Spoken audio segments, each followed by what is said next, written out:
Hi, my name is Danjo. I'm a furniture designer. I most likely design carpentries, furniture, and also I do home decors as well within the 7 years of my industry experience. One of the things that made me as or inspired me as a furniture designer, well, it was my one of my first jobs. I was tasked to arrange furniture and other accessories, and then from there, I was really inspired how things were designed and people liked the design, and they were the much more expensive brands. And then for my day-to-day basis, it's usually they give me a design. Okay, I translate it into our shop drawings, and then from there, we go to quality checks, how different techniques can be applied, how to connect and make joineries, and also how to make cabinets and chairs and beds. There are a lot of interesting designs that I have made in collaboration with the manufacturing companies. There would be times that I will go to sites and go to survey and put it in a plan and then translate it into digital plans. And also you can put there the furniture that they planned, and then from there you show it to the clients. And yeah, that's most of what I do.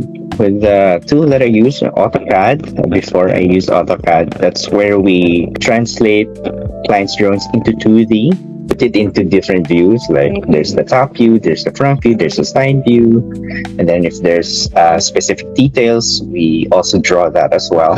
So yeah, that's one. With Rhino 3D, well, the workflow has made it so much faster for me to work. I made it work on 2D, and also I can make it in 3D as well. So if I made it in 3D, it's very easy to manipulate the objects into what you really want it to happen. It's a much faster rate, and you can see your design in 3D, and then you can give a screenshot, and then you can give it to your client, and then he may or may not approve it or just revise it. Depends on the situation, but it's a faster workflow for me. And then for Photoshop, that's where I edit the textures where I need it, especially when you need some patterns, or depends on the design though. So that's where I use that. And then from there, I put it back to Rhino and import the image and stuff. So yeah, and then the PDF editor, whenever there are some callouts or maybe some questions that I need to ask for the client, this is what you want in this part, in this part. So then we just exchange from there. There's a lot of revisions that you have to go through, and then I ask, why? What's the matter? What's the matter with this design? They just say money. We have to face it that clients do have their budget, they have their constraints. As much as they like their idea, or they also like your execution of their idea, it also comes down to budget and how we can also design in a way that it can be practical also for them without too much sacrificing on how it looks and how it functions as well.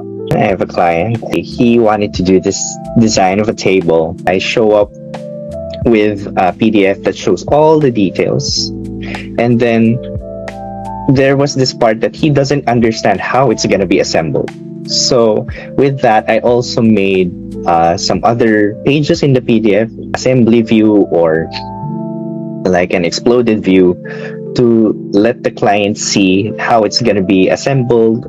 So there was this other situation that I have with this client. There was this marble sink, and it was really heavy. They wanted me to fix on that and how to design it in a way that it could be structurally sound, and at the same time the sink would be mounted properly.